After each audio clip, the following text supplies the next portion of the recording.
Poslovna imperija Zvonka Veselinovića nastala je nakon što je 2005. vlada Srbije donela uredbu o oslobađanju robe koja ide na Kosovo od PDV-a i akciza. Ova uredba, koja je doneta sa ciljem da proizvodi na Kosovu budu jeftiniji i da se tako pomogne Srbima koji žive na Kosovu, pretvorila se u pomoć švercerima. Prema istraživanju insajdera, šverceri su zbog nedostatka adekvatne kontrole na administrativnim prelazima sa Kosovom koristili uredbu, ali i brojne alternativne puteve između Srbije i Kosova da robu vrate u Srbiju ili da je bez plaćanja dažbina prokrijumčare u južni deo Kosova. Tih godina jedan od najisplativijih poslova bio je posao preprodaje naftnih derivata u kojima su učestvovali i Srbi i Albanci. Zvonko Veselinović još tada postaje predmet istrage UMNIK-a. On je bio osumnjičen da naftu iz Srbije krijumčari na Kosovo zajedno sa jednim od najpoznatijih pripadnika kriminalnih struktura na Kosovu, mentorom Bećirijem. Naše istrage ili naši obavještajci su našli da to je tačno da su ljudi bez obzira svoje nacionalnosti to su radili zajedno. Jer mnogo od toga uspelo da izađe i dole, mislim, u Južnu Mitrovicu ili drugi deo Kosova. Pa sigurno to ne bi mogli uraditi sami ljudi iz Srbije ili neko, mislim, samo iz severnog dela, nego to su bili i Albanci kosovske nacionalnosti. Zato je UMNIK administracija još tokom 2005., 2006. i 2007., a pre proglašenja nezavisnosti, pokušala da utvrdi načine na koji se roba krijumčari između Srbije i Kosova. U istrazi se došlo do saznanja da su Zvonko Veselinović i albanski biznismen, mentor Bećiri, organizovali nelegalni promet nafte. Mentor Bećiri je kum Ekrema Luke, koji je prema informacijama do kojih je došao UMNIK vrh organizovanog kriminala na Kosovu. U istrazi je UMNIK došao do saznanja da se mentor Bećiri bavi krijumčarenjem droge i cigareta iz Crne Gore i Albanije, a krijumčarenjem nafte i naftnih derivata iz Srbije. Posle proglašenja nezavisnosti Kosova sve predmete UMNIK-a preuzeo je EULEX i po svemu sudeći odustalo se od dalje istrage oko nelegalne trgovine naftom u koju je prema do tada prikupljenim podacima navodno bio uključen i Veselinović. I koja je bila veza između njih dvojice? Pa sumnje su bile da, znači, oni rade zajedno u prenosu naftnih derivata, znači od severnog dela na južni. To su bili, mislim, sumnje. Da Veselinović uvozi iz Srbije? Da.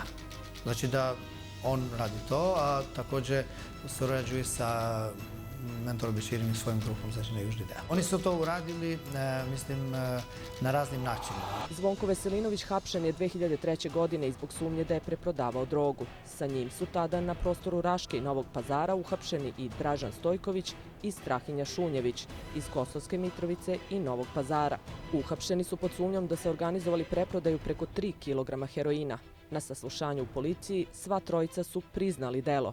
Veselinović je tada rekao da je nabavio preko 3 kg heroina od izvesnog vodiča zvanog Kena iz Prištine. Ovu drogu je zajedno sa Stojkovićem pokušao da proda za 39.000 evra kupcu kog je pronašao Strahinja Šunjević. Priznanje dato u policiji Veselinović je kasnije povukao pred istražnim sudijom, tvrdeći da su ga u prostorijama SUP-a Novi Pazar tukli i tako primorali da potpiše nešto što se nije desilo. 3 godine kasnije, nakon 2 suđenja, pravosnažnom presudom Okružnog suda u Kraljevu sva trojica su oslobođeni odgovornosti. 2 godine nakon oslobađajuće presude, Strahinja Šunjević je uhapšen u Novom Sadu i osuđen na 4 godine zatvora zbog preprodaje heroina sa Kosova na teritoriji Vojvodine. Ne pada mi na pamet da štiti bilo koga, pa makar to bio moj prijatelj Zvonko Veselinović, ukoliko se bavio kriminalom. Ja bih prvi izdao nalog da sam vlast da se uhapsi ukoliko bi postojali dokazi da se on bavio kriminalom i da je radio na štetu srpskog naroda na Kosovu i Metohiji. Recite mi kako je jedan tako mlad čovek uspeo toliko brzo da se obogati. Njegov otac je imao jednu staklarsku radnju, a sad Zvonko Veselinović ima poslovnu imperiju. Pa kako je uspeo da se obogati, recimo, bilo koji biznismen u Srbiji, iako su njihovi očevi bili, recimo, zemljoradnici? Postavljate neka pitanja koja nisu nimalo logična. Zvonko Veselinović jedan je od onih koji su organizovali lokalne Srbe da barikadama sprečavaju navodno odcepljenje Kosova. Istovremeno, porodica Zvonka Veselinovića je daleko od očiju javnosti priznala državu Kosovo, jer je, prema istraživanju insajdera, registrovala najmanje jednu firmu u Prištinskom registru, što znači da su morali da popune formular na kojem piše Kosovo Republika.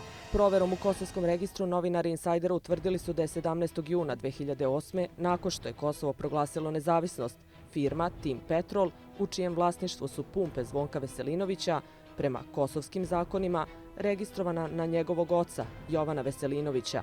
STR Kristal, koja se vodi na brata Zvonka Veselinovića Žarka, registrovana je 18. februara 2005.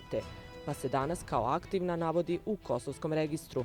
Nijedna od ovih firmi pod ovim nazivom ne postoji u Srpskoj agenciji za privredne registre. Zvonko Veselinović jedan je od prvih čuvara mostova u Kosovskoj Mitrovici formirani 1999. godine. Grupa je organizovana kako bi se vršila kontrola nad kretanjem Albanaca, Kfora i Umnika preko mosta u Kosovskoj Mitrovici. Ova grupa bila je i neformalna policija Kosovske Mitrovice, čiji su pojedini članovi bili osumnjičeni za razna krivična dela. Svi ovde, svi građani Mitrovice, znaju da sam još od 1999. godine uz narod, da aktivno pružam otpor albanskoj okupaciji, da se zajedno sa svojim sugrađanima borim za neko bolje sutra. Pre 4 ili 5 godina počeo sam ozbiljno da se bavim biznisom. Naravno, bavio sam se isključivo regularnim, legalnim poslovima i Srbija to zna. 200 puta bi me uhapsili do sada da sam radio nešto nelegalno. Dakle, nisam ništa krijumčario, nisam ništa švercovao, nikakvim kriminalom se bavio nisam. Zvonko Veselinović uhapšen je na Kopaoniku u decembru 2011. zbog optužbi za prisvajanje kamiona Hypo Leasinga. Nakon što su na vlast došli SNS i SPS u decembru 2012.